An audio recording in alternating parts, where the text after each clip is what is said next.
Hi guys, welcome back to Spotorio channel. Now I will give you tutorial how to disable auto update Google Play Store for your Android. And before that, I wanna ask you, how are you guys? So you don't miss of our videos, don't forget to like, share, and subscribe to this channel. And let's start it. First of all, we go to the Play Store application. Click on.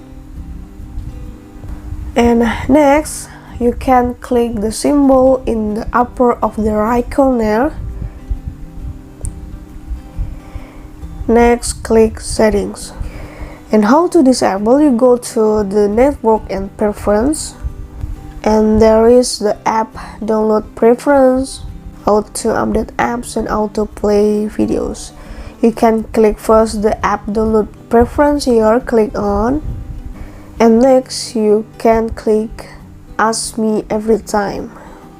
It's made you to be download preference is not automatically. If you click the over Wi-Fi only, if you connect for Wi-Fi, this is the automatically download. Okay, click down here. After that, you can click auto update apps. It's the key of this topic. Click don't auto update apps. It's same with before.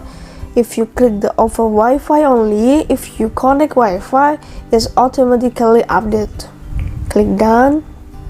And how to play videos, if you want to automatically to play videos, you can click this is auto play videos at any time. If you don't want, you click don't auto play videos and done. Okay, this is a tutorial how to disable auto update Google Play Store on your Android. I hope this video is useful for you, and thank you.